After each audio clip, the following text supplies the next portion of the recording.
well, as far as we can see going over the footage, Ben left the start line. Obviously the run before, he'd run a world record and he probably wanted to repeat that or step it up a bit. So he's on the cutting edge of those cars to run down the racetrack.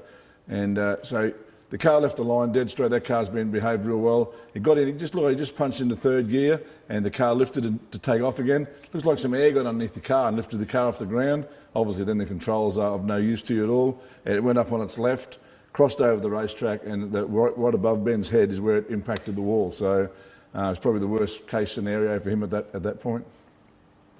Well, obviously that's an NHRA sanctioned car from the US. And the rules do follow those Australian rules. Now these cars are built from the information that the NHRA gather over hundreds and hundreds of runs and dozens of accidents. So they know where to put the crush points and where to put this, and so the car breaks right and takes the impact and saves the driver. It's all about the drive and saving the driver in this type of accident.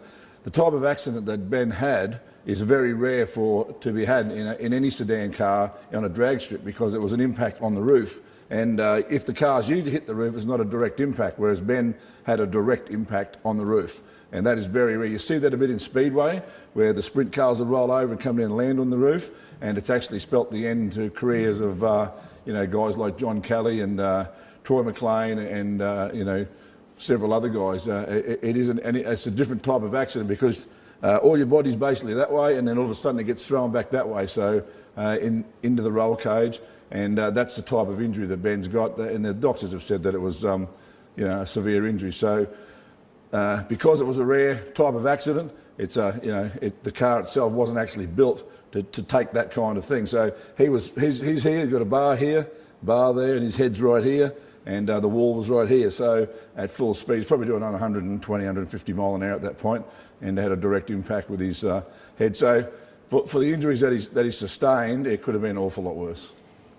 So other safety stuff, there is obviously stuff inside the car, your helmet and your fire suit on, your seat belts and stuff like that. But all that is to do with the type of impact you're expecting to have. Obviously in accidents you can't predict what sort of impact you're going to have. But neck braces and all the stuff that we do wear, obviously it would have all helped. The initial impact of Ben would have done most of the damage that he sustained, and then revolving around the track probably scared the piss out of him, I suppose, and it wouldn't be very pleasant at all. But the initial impact is what happened, and when the car's not built to take that type of impact, the only damage to the car, basically, other than fiberglass and stuff, is that bar straight above his head. So it wasn't a normal type of accident, but I mean, you can never predict anything can happen in race cars. So I think, but all the safety gear that's built into the car, the fire systems and all the breakaway points and everything, they're all there to save you. In this case, it was just a rare type of accident.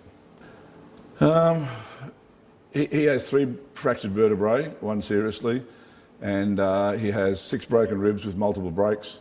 He has swollen lungs, and he inhaled probably, I think, the fire extinguisher or something like that. They're treating that as they go. It's sort of, obviously they're concerned about all his injuries, but they're more concerned about the spinal injury than they are about any of the other stuff, I think. The other stuff, I think they understand where that's going to go, and they can treat it all. He also has grazes, obviously, in his head and his face and his chin, that from the helmet. So he obviously took a pretty good whack when he got the wall inside the helmet. So as far as his prognosis goes, well, they're still doing a little bit to him. This is only early days. They've done some scans and that, and they've got all the information they need.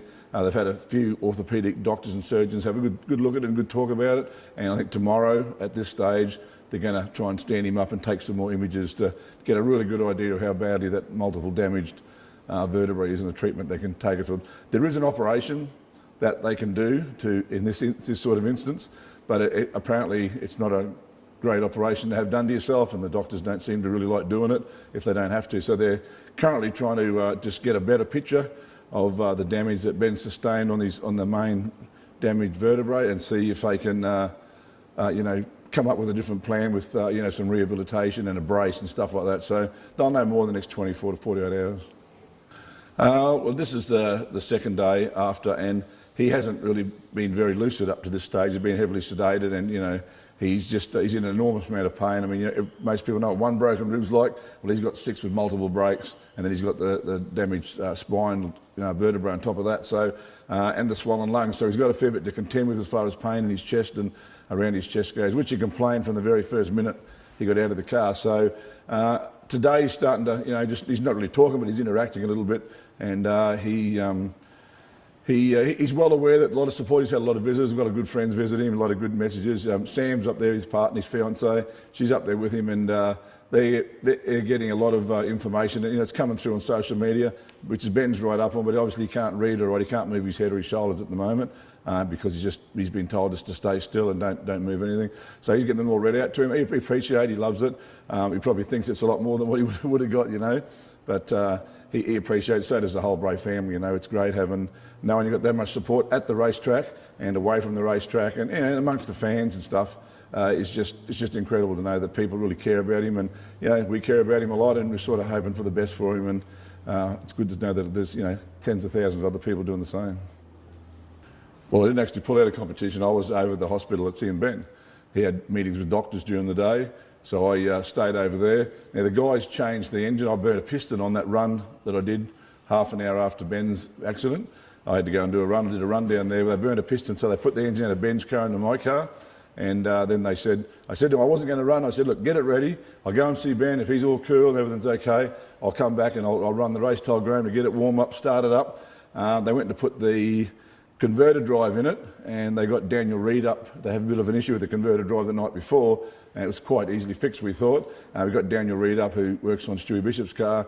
He had a look at the converter drive, and it was too damaged to put back in the car. So that was the end of it. And they rang me up at the hospital and just said, we can't get the car going. The converter drive was damaged, and that was the end of it. I raced an hour after the accident. So, you're never in the right mindset when your young fella's just been, your boy's just been injured in an accident, severely injured in a severe accident. Of course, you're not in the right mindset, but, I was back in the car an hour later. He told me to go and get in the car and go and do the run. Probably didn't realise at that stage how injured he actually was, me or him. But we've already done a run at that stage, so that would have been the second run after the accident. And it wasn't a great feeling going to jump in the car. No, after he just had his accident, no, it wasn't a good feeling at all. He told me to go and do it, so it makes it a bit easy. If he had said he didn't want me to do it, which he would never say. But I just wanted to go and do the run anyway, get in the car. We would have gone back and ran the next day if we had to, if we could have got in the car. Turns out Grant was in a bit of trouble. I would have run that race. I would have been there for the next one as well. But I felt my place was at the hospital, understanding what the doctors were saying about Ben and getting a better understanding of his position at that time. Turned out they couldn't have run the car anyway.